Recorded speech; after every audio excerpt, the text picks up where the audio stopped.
Well, hello there. Hello, there, Chris. Becky. There was a bit of a pause there, wasn't there? Was it? I thought you'd frozen for a minute. I couldn't work out what was going on. Hello, Chris. It's nice to see you. How are you doing? Yeah, good. Thank you. Doing all right. Yeah, doing okay. Getting there.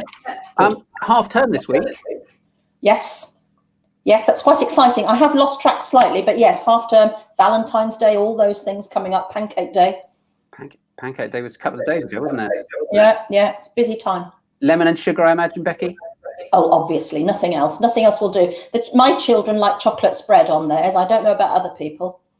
Just that shouldn't be allowed. No, I know. It's dreadful. Richard likes orange, but there we are. Oh, anyway. We're doing cooking today, though, because you're in an apron and in your kitchen. Yes. And we're going to do some. Well, you're going to explain what's going to happen because I've realised that I've got to move from here. But before we do that, have we got the things that we're going to show that we made earlier? Oh, yes. Should we do that? A couple of months ago, wasn't it? It was. That's my daffodils. My daffodils. My daffodils are getting there. I still haven't worked out. They need some water, I think, Chris. I think that helps things grow, doesn't it? A little bit, yeah. Not too much. Don't drown them, but just give them sort of let's say half a cup or something like that. Okay. But the grape hyacinths, when are these likely to flower, Becky? Well, it's going to be probably when the weather starts to warm up. So we're probably looking at March for these. And they do this. This is what they do every year. Even if you were to look in the garden and you've got them, they look like grass at the moment. Yeah. And then eventually the leaves sort of die back a bit and you get these tall, blue, little tiny hyacinth-shaped flowers on the top. So this is right. Don't worry if yours are looking a bit straggly. Yeah. Good, don't they? They're lovely. They're lovely. So what I'll now do, then, Becky, while you're doing that, you'll then come back and you're going to introduce everybody else, and I'm going to go and wash my hands and put my apron on and get into the kitchen. Good plan. All right, then. We'll see you later. Yeah, bye for now. Right, everybody. Now, I think we've got our helpers with us. I think we've got Caitlin, have we? Hello. Hello, Caitlin. How are you doing? You okay? Not so bad, thanks, Becky. How are you doing? I'm very well, thank you, love, my darling. Yeah. And have we got Poppy and Daisy? Yeah. Hi. And you've got helpers. You've got Mummy, Amy, and you've got Margaret too, haven't you? Hello. Hello. Now, we've all got the right sort of ingredients. We've all got all the stuff that we need to make our cheesy whirls. We just need Chris to get himself organised because he has to go from the study to the kitchen and then he'll join us again when he's ready. Oh, here he comes. I made it sound like it was a very long way, but I forgot something and had to go back and get it. So it made it feel like I was in the largest house possible, like in the Thunderbirds. Path to go to the door. That's all right. Well done, you. That's good. Now, we're going to make cheese whirls. And we're going to make 12. So what we've all got is some puff pastry. And some of us have got gluten-free and some of us have got ordinary. Chris, you've got gluten-free. Who else? Caitlin, have you got gluten-free? Yeah. And then Poppy and Daisy, you've got the ordinary stuff, haven't you? Right. Okay. So let's get it out of the packet then. And we're going to unroll it in front of us on the table. Now, sometimes it's quite difficult to unroll. Where is it? Here it is. You need to get it in front of you. And we've all got half a sheet of this stuff. And I've cut Poppy and Daisy's. I think yours is cut in half already, isn't it? And Chris has got half a piece and Caitlin's got half a piece. And when you get to the very end, sometimes it's rolled up so tightly, you know, where they start the rolling in the factory. You can ease it and just persuade it to unroll and it will go flat, okay? So we need to take it off the paper and put it on the table in front of us. And we need to have it so that it's in landscape. So that means that way round. Yeah. In front of us, okay? There we are. Have we all managed to do that? And then we're going to spread it with something. Now you can spread it with all sorts of things. Some of us have got pesto that comes in little pots like that, green pesto. And pesto also comes in red. That's sun-dried tomato pesto, which is quite nice, actually. And pesto is made of basil and pine nuts and parmesan and olive oil. It's very delicious. But some of us have got sort of Marmite type stuff. Caitlin, you have. Chris has as well. Oh, wow. Well, I've got everything I could choose, couldn't I, really? Yeah. So what we need to do first is spread our pastry with whatever we've chosen from the pesto or the Marmite. So you need your blunt knife and just make a thin layer of whatever it is that you've chosen all over your pastry. You've got to go right up to the edge. So be brave. If it's Marmite, it's probably about 1.5 teaspoons. And if it's pesto, it's probably the same again, 1.5 teaspoons. So the easiest way is to do little dots and then join the dots together. Ah, that would have been a good idea. That's the way to do it. Go right to the edge though as well. Right to the edge? Right to the edge, yeah, because you don't want that first or last slice. It's got nothing in it, you see. Oh, absolutely. That's a very good thing. Yeah. So right to the edge, dot it all over. And then if you can join the dots, that's a bonus. Quite hard spreading some of these things. Pesto is easier. Spreads. I realise normally when I'm spreading Marmite, I'm spreading it on sort of hot buttered toast. Exactly. So it melts, doesn't it? It gives it a little bit of more easier to spread. Yeah. It's getting there though, as I work it. Yeah, work at it a bit. I think probably Poppy and Daisy. Is yours quite easy to spread? Yeah, I thought it would be. Yeah. Are you okay, Daisy? Just concentrating. Concentrating. It's quite hard to spread and talk. You're very good at this, Becky, doing things and talking at the same time. I don't think I can multitasking quite the same way. Well, I don't know. It's just I don't know really, Chris. I suppose it's because I've done it for a very long time, you know. Yeah, explain. Me, I'm getting there. Good. I'm getting there with the spreading. Yeah. Right to the edge. Oh, look at Caitlin. Caitlin. Good question. Oh yes. What's puff pastry? Is it just lots of little layers? How does it? I know this came out of a packet, but there's different types of pastry, aren't there? There are lots of there's rough puff pastry, flaky pastry, and puff pastry. Puff pastry is the easiest one to make in a factory because all the fat goes into the flour paste all in one go, and they just roll it with a machine backwards and forwards, creating layers and layers and layers. So that when it gets hot in the oven, really, really hot, nice hot oven for this, all those layers separate out and you get those lovely flakes. Oh, yeah. And it's not many people bother to make their own, but I quite enjoy doing it, actually. I might have a go. Layers. You make a layer and you put some fat in it and then you roll it and then you keep going on that process. Yeah, and if you put all the fat in at once, you just have to simply, at home, you would roll it out and fold it up and turn it and roll it and fold it and turn it and keep going, and that builds up lots of thin layers. I'm looking forward to that. I think I've done the Marmite now. I don't know where's everybody else at. Have you done the Marmite, Kate? Marmite? That looks good, Caitlin. Caitlin's there. I can't see the girls. How are you doing, Poppy and Daisy? Are you spread? Yes. Perfect. Right. So the next thing, Chris, are you done? I think, yeah, look. Oh, yeah, that's a lot of Marmite, Chris. Yeah. Okay. I think I overdid the Marmite. But anyway, be nice. I like a lot of Marmite. They'll be very tasty. Now, the next thing is the grated cheese. And I think we've all got cheddar. And I've got a pair of scissors to open my bag. I'm going to just cut the knot off the top. Get rid of that. And then we're going to sprinkle the cheese all over the pesto or the Marmite. And when you're grating, sometimes you finish up with a lump that just crumbles. And if you've got a great big lump in your cheese, just break it. Just break it and drop it on. It'll melt just the same as all the rest. So sprinkle your cheese on. If it goes on the worktop, pick it up as well. Don't lose any bits. There we are. We want to cover our Marmite or whatever we've got. And how much cheese is here, Becky? We've got about 50 grams, but you can use a bit more if you are a real cheesy person. You can do anything up to about 75. We've all got. Actually, I'll be honest with you. We've all got 60. Okay. Because I thought we'd like it. But we need a bit more. So sprinkle, little star. And you have to sprinkle right to the edge as well, Becky. Yeah. Oh, yes, please, Chris. Sorry. Yeah, right to the edge. And then you can take the last. You don't want the edge one that doesn't have any cheese or Marmite in, do you? No. We're not having any of that. So right to the very, very, very edge. It might fall off, but put it back. Yeah. Yeah. We're on it. That's it.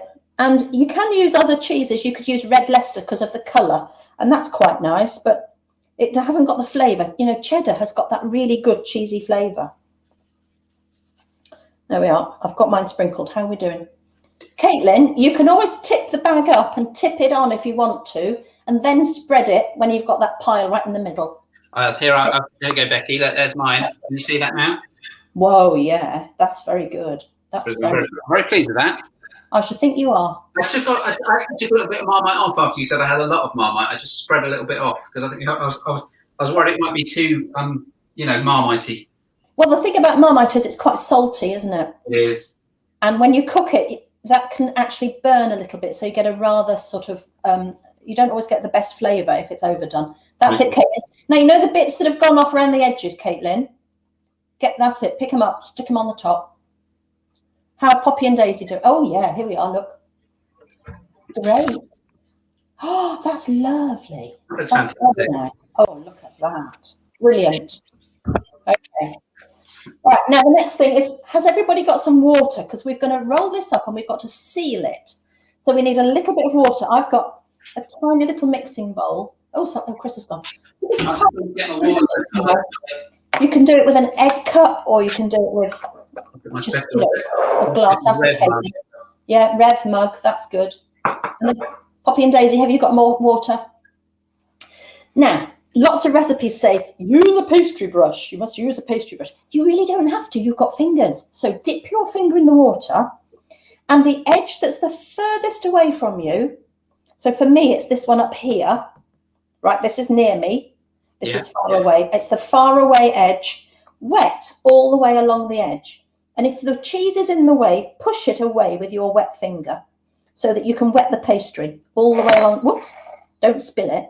Gosh, that would be a disaster. So I'm wetting the pastry and the Marmite at the same time. Yeah, that's fine. Yeah. You've got to just make that edge wet. And then I'm just going to dry my fingers, because if I do it on the apron, I've got a Marmite and can make the apron very messy. Right, are you ready? Are we all set? Yeah. Now, I've got my baking tray with me as well. We are going to roll this up, starting at this edge that's near us. So we're going to pick it up. Now, the beginning bit of it is a bit tricky. Pick it up all the way along the edge and just kind of fold it over the cheese so that you're starting to hide the cheese, and then gently roll it away from you. You won't be able to do it very tightly because the cheese is in the way. But start to roll, roll, roll, and then sit it on the join. So the water is on the worktop. It's sitting, you can't see the join, it's underneath, okay? Yeah? All right, leave it there, Caitlin. Don't take it anywhere. Chris, are you rolled? Yes. Poppy and Daisy? Roly-poly? Right, now, sharp knife. We've got a bit of a challenge now. Yes, be careful, exactly. No sharp knife. Is Margaret going to do your sharp knife for you, Daisy? No, you haven't rolled. Right. She's still rolling. Now I'm... Okay. Okay. We're going to cut this into 12.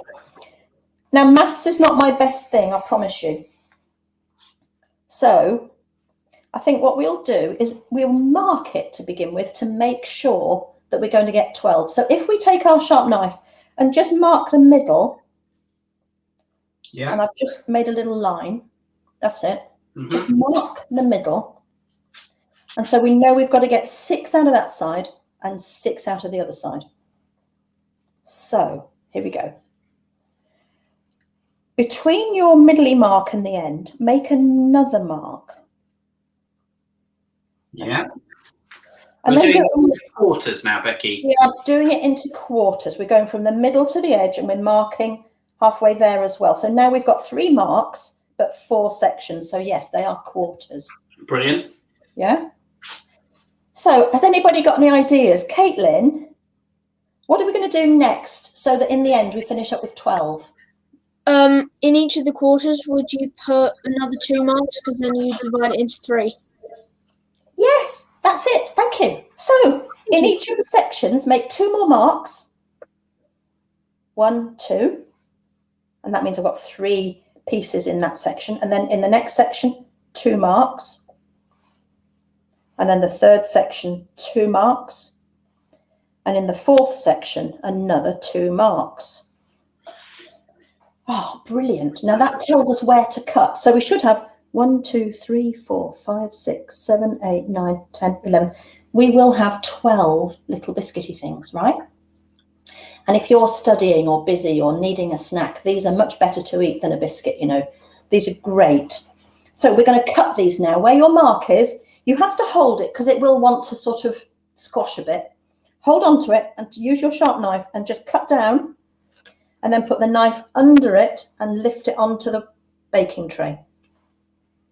And then the next mark, cut round, lift it up, and you put it onto the baking tray so that you can see the cheese and the pesto or the Marmite. So you put it so that it's with So laying down a bit like a wheel, you know, lie it down so it's flat on the edge that you cut, the side that you cut. Got that. Makes sense. Yeah. And keep cutting on your marks and putting them on the baking tray. Wow, they look great. That's good, isn't it? If they're not exactly the same size, that won't matter too much if we've been a bit inaccurate with some of our measuring, would it? I don't think that matters at all. I think that if you make something yourself, it shouldn't look like something out of the factory. Oh dear, that's the phone. It shouldn't look like something made in a factory. It should look like something that you've made yourself. So that little bit of rustic, I think, is really nice. They're looking really good. They're looking really, if I say so myself, which I have to say because nobody else is here to say it for me, but I think they look really lovely. Well, I'm very impressed, Chris. I think this is a good thing to be able to do. And you don't always have to have a biscuit. You can have a savoury snack, can't you? Yeah, don't they look nice in the you can see on the thinner there. Now, my endy one is a bit of a muddle because my pastry, I think I've cut them slightly on the hub. Let me show you. That's what mine look like. That's what mine look like at the moment. And they're not perfectly round, but in the oven, they'll make themselves back into being round again. Wow. That's it, Caitlin. Yeah, good. Perfect. Perfect. Have you got a pair of scissors there, Caitlin? That's it. Who's this? This is Daisy. Wonderful. That's lovely. Very good. If your cheese falls out, you can pick the cheese up and shove it back in again. Any bits that fall out. Just got to get my baking tray. I've got to get it out. If you've got greaseproof paper and it's hanging over the edge of your tray, for safety, I would use a pair of scissors and trim it, because if your oven is gas, you don't want that paper to catch fire. So if the paper is too big, cut it off or even fold it and tuck it underneath. All right? So that's it. Was that you, Caitlin, cutting or tearing or something? No? That was me moving the paper, Becky. Oh, okay. I wondered what that was. Okay. They're not going to expand, are they? They're not going to... Yes. Yes. Yeah, give them a bit of space. It. They're going to get bigger, so give them some space. Use your whole tray. Spread them out a bit. Okay. That's it. Caitlin, that's lovely. Yeah. How's Daisy getting on? Are they fitting on your tray, Daisy? Yes? She's not listening, is she? She's busy. She's busy counting. Is she? Good. Okay, that's better, Chris. Let me see. Oh, Paul, wonderful. All right, don't worry. Lovely. Oh, you've done a really good job. Now, that's it, Caitlin. Brilliant. Now they will, lovely, Daisy. Well done. They will expand, they will get bigger, and they'll go back to being round again. Now, they might come unstuck. You know where your join is and where the underneath bit was? They might come unstuck. That doesn't matter. They're going to be just wheels or whirls or whatever you want to call them, and they'll taste lovely. So we're going to cook these now, and they're going to take 15 to 20 minutes. 25 is a bit too long. 15 to 20 at gas mark 6, okay? So you can put them in now if you want to, or you can wait a bit and put them in later. I'm going to just take mine over to the oven. I'm going to give them to my helper, actually. I've got a helper. Watch. Look, there it is. That's my helper. There's a helper. Girl, maker of paper, of wrapping paper, and an assistant. Absolutely. Multi-talented. And I can show you exactly what they'll look like when they're cooked. Wow, they look amazing. Now, that's what they'll look like when they're done, all right? So you get that little round whirly bit. My Marmite came out a bit there. This one came a bit unstuck, but they taste really nice. Ooh. So it's a good thing to have as a snack instead of a biscuit when you're busy, isn't it? I look forward to those. I'll put mine in the oven in a little while. If I'm going to head, I'll head back to my study and we can work out what we're going to do next. Okay.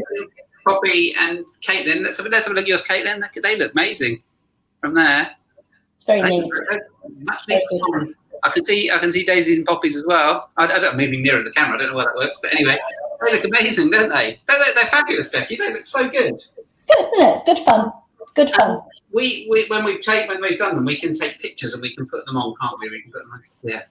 That would be lovely. It's a wonderful thing to be able to share. So I'll leave you so you can say cheerio to everybody, and I'll come and join you in a minute. Okay. When I've washed my hands to talk about what we're going to do next. All right then, Chris. Thank you. Well done. Fine. So Chris is going to take his apron off. Well done, girls. Now, are you going to get them in the oven soon? Yeah. Yeah. And then when they're cooked, pardon? As soon as this is finished, I'll get them in. Good idea. Be careful if Mum's not about, won't you? Be careful with the oven. Next to me. Oh, okay, fine. So when they're cooked, remember 15 to 20 minutes at gas mark 6, which is 200 Celsius or 180 if you've got a fan oven. Take a picture and show us so that we can put it onto the Facebook page or something and everybody can see how they've turned out. That would be good, wouldn't it? Excellent. Well done you. That's terrific. So we'll see you next month. Shall we talk about next month? Shall we talk about, we'll see you later, Caitlin and Daisy and Poppy, and we'll, Becky, you can explain what we're going to do next. Right, next month, March the 18th, it's craft. Mm-hmm. And we're going to use one of these empty tissue boxes. I've got to keep using these so that this is empty. And we're going to make something very ingenious using a tissue box. And I think it's got an Easter theme to it as well, because by then we'll be getting on towards Easter, won't we? We will. We'll be a couple of weeks away. Yeah, so that's next. That's the 18th of March. And Jean's going to do that one. Brilliant. I look forward to that. So, and we'll have the instructions on how to do it. And we've got the instructions on how to make these are going to be on our Facebook page as well, aren't they? That's right. Yes. So that's brilliant. So that's fantastic. I very much look forward to those. They'll be my snack for tomorrow, which will be nice. Yep. Very good. Well done. That's lovely. Fantastic. Super. And we'll see you soon. So thank you, Becky. See you, everybody. Pleasure. Nice to see you. Bye, everybody. Bye. Bye.